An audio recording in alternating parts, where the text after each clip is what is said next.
Parlons à présent de la route nationale qui relie Douala à Bafoussam. C'est un véritable calvaire pour les usagers, au-delà de l'excès de vitesse qui est pointé du doigt dans le cadre des multiples accidents mortels enregistrés. Il y a également l'état de la route, d'énormes crevasses qui parsèment la route et qui contraint les automobilistes à effectuer des manœuvres souvent dangereuses, lesquelles conduisent à de nombreux accidents mortels, comme nos reporters ont pu le relever. Jacques Molland, Emmanuel Wapi et Gladys Sidi ont réalisé ce grand reportage, notamment sur l'axe Douala-Konsamba. Regardez.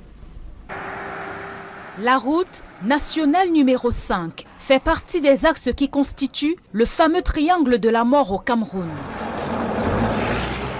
Le nombre de morts par an sur cet axe se chiffre en centaines. Les usagers décrient le mauvais état de la route jonchée de nids de poules.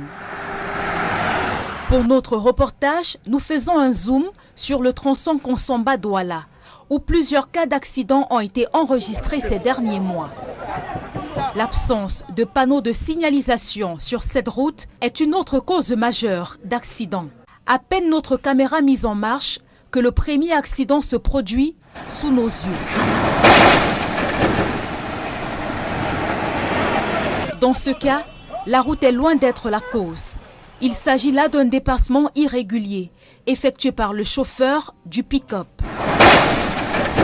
Heureusement, pas de perte en vie humaine enregistrée. À quelques kilomètres de là, nous tombons sur un camion remorque, les roues en l'air. Le conteneur qu'il transportait dans le ravin. L'accident s'est produit dans la nuit. Selon plusieurs témoins qui estiment qu'à cet endroit, la visibilité est réduite à cause des herbes qui envahissent la chaussée, déjà très étroite. Le côté gauche, là, vous voyez, quand nous-mêmes on est comme ça, là, si un véhicule vient là dans la nuit, n'a pas les phares, vraiment, c'est très délicat. Regardez les bancs de la route. Si c'est pas qu'il met les phares la nuit, avec tout la maman des herbes ici, là, vraiment, c'est trop sale. Au niveau de Mbanga, là, oui, après où c'est le lycée technique, il y a une vallée là. Bon, les camions là-bas, ça. Beaucoup de voitures qui se renversent là-bas. Je pense que c'est quelque chose qui décourage où c'est beaucoup d'opérateurs. Et jamais quelque chose n'est fait où c'est à ce niveau. Ça renverse les véhicules tous les jours, mais on constate toujours que rien n'est fait. Et les nids de poules alors? Ils sont incalculables. En voulant les esquiver très souvent, les conducteurs se retrouvent sur l'autre sens de la circulation, augmentant ainsi le risque d'accident. Voilà une situation que nous, on venait de vivre. Par rapport à ce nid de poule, le chauffeur ne pouvait rien faire. C'est rien que ce qu'il a fait là, il ne devait pas ni aller ni à gauche ni à droite. C'est rien que de cette position-là qu'il pouvait s'en sortir. Mais en fait s'en sortir, maintenant il a fait tonneau. Parfois, quand nous voulons esquiver un trou comme ça, on se retrouve face à face avec une voiture. Et après, on accuse que les chauffeurs ont fait l'accident à cause de l'état de la route. L'état de la route à d'autres endroits impose une vigilance plus accrue et implique d'aller plus lentement encore au regard de la dimension du nid de poule. Sur certains tronçons où le goudron a complètement disparu, du gravier est étalé sur la voie. Un pansement provisoire qui soulage un tant soit peu les usagers, malgré l'épaisse couche qui se dégage au passage des véhicules. Les usagers qui empruntent cette route disent être gagnés par la peur. Cette route nous fait paniquer, surtout au niveau de Mbanga. Quand on traverse déjà Mbanga en allant vers Souzala, c'est vraiment endommagé.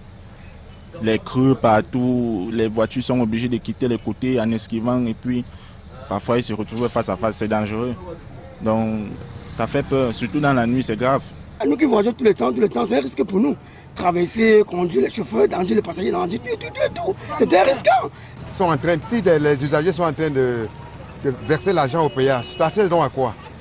Arriver ici à Loé, vous voyez comment est le péage. Bon, on part du Dodan, 10 Dodan pour atteindre un péage. Sur le péage, on arrive déjà à voir les véhicules, 500. Ça sert à quoi? Ça vaut rien.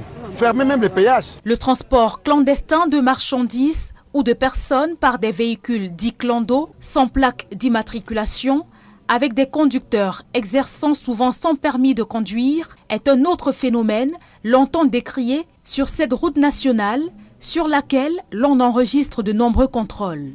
Selon des chiffres communiqués par le gouvernement en décembre 2018, le Cameroun a enregistré 8 669 morts dans 22 314 accidents de la route au cours des 8 dernières années, soit une moyenne d'environ 1000 morts par an.